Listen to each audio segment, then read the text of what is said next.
네,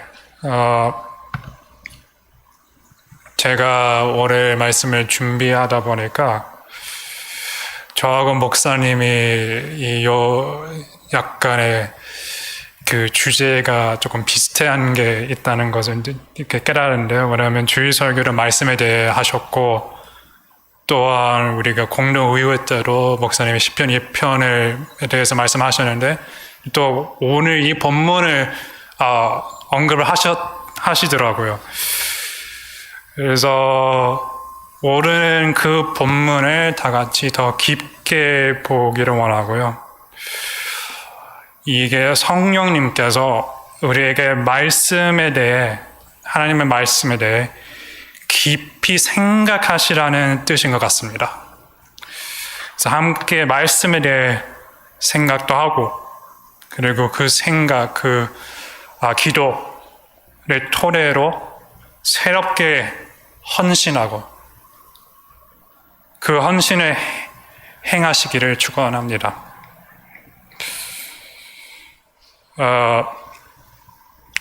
제가 몇 주 전에 이 본문으로 이제 제가 EM 예배를 인도하지 않습니까? 근데 EM 예배에서 말씀을 전하고 있는데 그 중간에 갑자기 이제 주방에 밥솥이 타는 바람에 파이어람이 울렸습니다.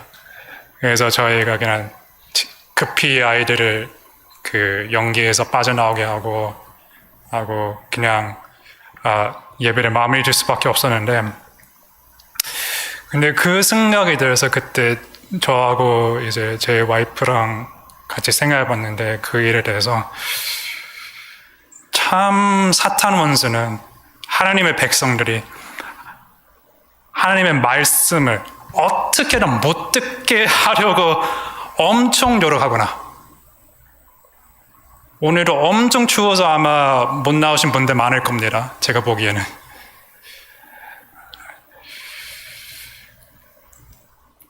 하고 사탄은 어떻게든 하나님의 백성들의 예배를 무너뜨리려고 합니다.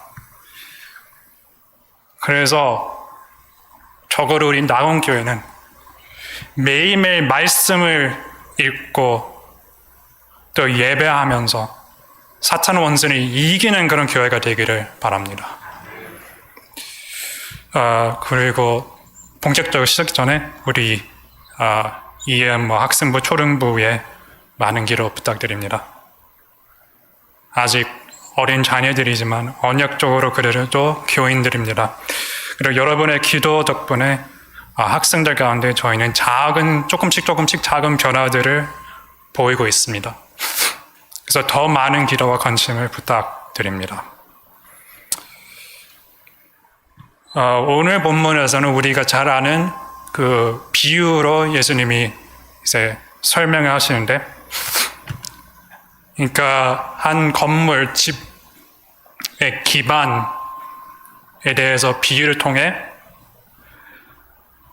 5장서부터 시작하셨던 산상수훈, 그러니까 이 설교를 마무리하고 계십니다. 그래서 24절과 25절을 보면 이렇게 나옵니다. 그러므로 누구든지 나의 말을 듣고 행하는 자는 그 집을 반석 위에 지은 지혜로운 사람 같으리니 비가 내리고 창수가 나고 바람이 불어 그 집에 부딪히되 무너지지 아니하니 이는 주추를 반석 위에 놓은 까닭이요. 그러니까 여기서 이 말은 정확히 얘기하자면 이 설교, 이 산상수훈, 예수님의 말씀을 뜻하는 거죠. 근데 이제 25절을 보면 말 그대로 직역을 하면요, 이렇게 직역할 수 있습니다. 내렸다 비, 났다 창수, 불었다 강풍, 쳤다 집. 그러니까 동사가 먼저 와요, 원어에서는. 그러니까 문장이 매우 갑작스럽고 빠릅니다. 그러니까 그만큼 이 폭풍이 얼마나 갑작스럽고 강했는지 말로 또 표현을 해주십니다. 그리고 26절, 27절을 보면, 7절을 보면 나의 말을 듣고 행하지 아니하는 자는 그 집을 모래 위에 지은 어리석은 사람 같으리니 비가 내리고 창수가 나고 바람이 불어 그 집에 부딪힘에 무너져 그 무너짐이 심하니라. 그러니까 이 본문에 나오는 비유는 집을 짓기 전에 기반, 그러니까 한 명은 반석, 한 명은 모래, 선택하는 두 사람의 모습은 아닙니다. 사실상 우리는 그렇게 이해하는데, 그러니까 어떤 사람은 그냥 똑똑하고 지혜롭고 그래서 반석을 선택했고, 또 다른 사람은 어리석으니까 모래를 선택을 했다. 우리는 흔히 이렇게 이해를 하는데, 근데 하지만 이 비유가 보여주는 것은 기반을 신중하게 선택하고 준비하는 사람과 아무렇게나 짓는 사람의 이야기가 아닙니다. 우리가 이걸 어떻게 알 수 있냐면요, 우리가 이 복음서를 볼 때는 다른 복음서를 어떻게 설명하는지 같이 보면서 읽는 게 어떨 때는 도움이 될 수 있습니다. 그래서 누가복음 6장 48절에는 더 드러납니다. 집을 짓되 깊이 파고 주추를 반석 위에 놓은 사람이 지혜로운 사람이라고 설명을 합니다.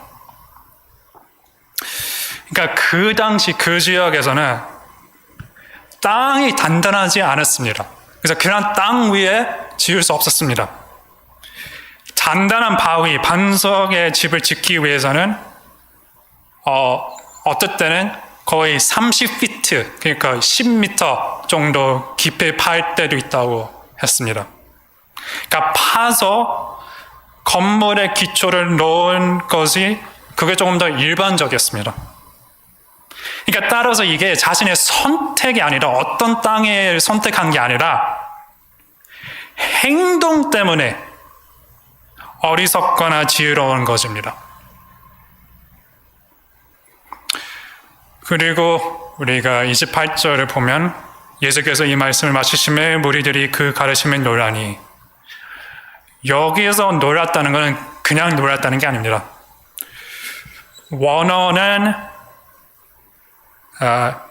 원어를 보면 그 뜻은 맞았다라는 뜻입니다. 그러니까 뭔가에 맞았다, 갑자기 맞았다, 이런 뜻입니다. 그러니까 갑작스러운 충격으로 인해 정신이 나가서 놀라는 것을 의미합니다. 그러니까 한 대 맞은 것 같다, 한 대 친 것 같다, 약간 이런 느낌입니다. 예수님이 하신 이런 말씀들이 다 한 대 맞은 것 같았다, 그렇게 그만큼 놀랐다, 그런 뜻입니다. 근데 왜 놀랐냐면 29절이 설명합니다. 이는 그 가르치시는 것이 권위 있는 자와 같고 그들의 서기관들과 같지 아니함이러라. 왜 놀랐냐면 예수님께서는 서기관들, 그러니까 성경학자를, 성경을 그냥 아는, 되게 아주 잘 아는 이런 사람들과 달리 권위를 가지고 그들을 가르치셨습니다. 그래서 오늘 본문의 비유에 나오는 이 두 사람은 모두 나의 이 말을 듣는 사람들을 대표합니다. 둘 다 이 말을 들으셨어요. 하나님의 말씀을 들었어요. 두 사람 모두 예수님의 말씀을 들었는데, 근데 차이점은 그것에 어떻게 반응하는 데에 있습니다. 어떤 반응인지 따라서 이 세상의 삶의 압력과 하나님의 심판에 대한 그 궁극적인 시험을 상징하는 홍수와 바람에서 살아남을 수 있는 제자의 능력이 달려 있습니다. 그러니까 선택이 문제가 아닙니다. 믿습니다 말에 그치면 안 된다는 겁니다. 표면적인 믿음의 결과는 결국은 붕괴, 무너뜨림입니다. 오직 예수님과 그분의 말씀 안에 깊은 기반을 가짐으로써 그 권위 있는 말씀에 깊이 주추를 둬서 우리는 이 세상의 폭풍을 견딜 수 있습니다. 그런 다음에 마트는 예수님의 가르침에 대한 대중의 반응을 얘기합니다. 예수님께서 주로 그 제자들을 가르치고 계셨지만 다른 사람들, 즉 무리 또 듣고 있었습니다. 그들이 노란 것은 그분의 가르침의 내용이 아니라 그분의 권위였습니다. 이 서기관들은 항상 이런 식으로 얘기했습니다. 이 랍비가 말한 것은 이것이니라. 그러니까 다른 사람들의 이렇게 가르쳤다. 그 정도밖에 얘기할 수 없었습니다. 근데 예수님은 그 이상이었습니다. 그 서기관들은 그 구역의 율법을 해석했지만 예수님은 그것을 성취하셨습니다. 그래서 오늘 설교에서 한 가지 기억해야 할 점은 예수님과 그분의 권위 있는 말씀이 다른 어떤 것이 아니라 여러분의 삶의 기반, 주축가 되어야 한다는 것입니다. 뭐 돈도 아니고 성공도 아니고 가족도 아니고 친구도 아니고 뭐 다른 이 세상에 있는 다른 것이 되면 안 됩니다. 오직 예수 그리스도와 하나님의 말씀. 그렇지 않으면 그 건물, 그 집이 무너뜨려집니다. 시편 18장 2절을 보면 아마 잘 아시는 말씀이실 텐데 이렇게 선포합니다. 여호와는 나의 반석이시여 나의 요새시여 나를 건지시는 이시여 나의 하느님이시여 내가 그 안에 피할 나의 바위시여 나의 방패시여 나의 구원의 뿌리시여 나의 산성이시로다. 하나님이신 예수님은 여러분의 반석, 요새와 피난처, 산성이 되어야 합니다. 제 개인적인 어떤 간증 경험을 말씀드리자면 아마 뭐 아시는 분들은 아실 수도 있고 뭐 못 들으신 분들이 계시겠지만 제가 한 약 5년 전에 그러니까 제가 20대 중반 때는 이집트에서 한 4년을 이렇게 살게 됐는데 선교나 뭐 여러 이유 때문에 근데 이제 그렇게 4년을 보내고 막 미국으로 돌아왔어요. 일단은 집에 왔죠. 근데 하고 싶은 것들이 이것저것 있었는데 다 성공하지 못했습니다. 뭐 박사과정에 들어갈까 했는데 안 되고 뭐 인턴십이나 일자리 같은 거 알아봤는데 다 안 되고 그래서 제 인생의 다음 단계로 향하는 그런 문이 매번 닫고 있었습니다. 이게 한 1년 동안 이어진 일이었습니다. 그래서 제가 그때 당시에는 한 27살밖에 안 됐는데 근데 결국에는 그냥 부모님과 함께 집에서 생활하고 뭐 여기저기 지원해보고 뭐 그냥 알아보고 그럴 수밖에 없는 그런 상황이었는데 근데 그러다가 또 갑자기 부모님의 어떤 그 상황이 어렵다는 소식도 들었습니다. 근데 이런 어려운 상황에 내 어떤 그 인생도 안 풀리고 또 내 가족들의 인생도 안 풀리는 그런 상황에 세상적으로 생각하면 그냥 돈을 쫓는 게 쉬웠을 겁니다. 그냥 뭐 아무 일이나 하면서 그냥 돈이라도 벌자 이렇게 했었어도 상관없었을 겁니다. 뭐 어떻게든 일단 벌어야 됐으니까 어떻게든 내가 책임을 져야 되니까 아니면 그냥 뭐 아예 포기했을 수도 있겠죠. 근데 하지만 저는 그렇지 않았습니다. 저는 가만히 있지 않기로했습니다. 그 대신 그냥 예수님께로 향하기로 했습니다. 예수님을 나의 반석, 나의 주축, 기반, 나의 피난처, 나의 요새로 선택했습니다. 저는 그 밑에 있는 그 반석, 그 돌에 도달하기 위해 믿음을 가지고 땅을 파기로 결정했습니다. 그러니까 행하기로 결정했습니다. 행동하기로 했습니다. 뭔가를 얻으려고 행동을 한 게 아닙니다. 뭐 구원을 얻으려고, 믿음을 얻으려고, 아니면 뭐 성공을 얻으려고 행동을 한 게 아니라 그런 어려운 상황에서는 예수님을 믿고 예수님과 더 가까이 다가가기 위해 단지 그 하나만을 위해 행동을 하기 시작했습니다. 뭔가 결과를 바라지 않고 그냥 일단은 해보자 이렇게 생각했습니다. 그러니까 내가 뭐 봉사하면 믿음이 생기겠지, 내가 이거를 하면 뭔가 어떻게 되겠지가 아니라 내가 매일매일 예수님과 시간을 보내고 말씀 가운데 있다 보니까 믿음이 생기고 그 믿음으로 행동이 우러나와야 하는 그런 것입니다. 그러면 예배 시간이 즐겁습니다. 개인 경건의 시간이 즐겁습니다. 뭘 하든, 청소를 하든, 운전을 하든, 요리를 하든, 뭘 하든 즐겁습니다. 그래서 그때 당시 5년 전에 저는 한 달 동안 매일 새벽 기도회를 나갔습니다. 재미있는 게 제가 그때만 해도 젊은이들이 많이 있는, 청년들이 많이 있는 교회 다녔지만 거기는 그래도 새벽 기도회를 열었습니다.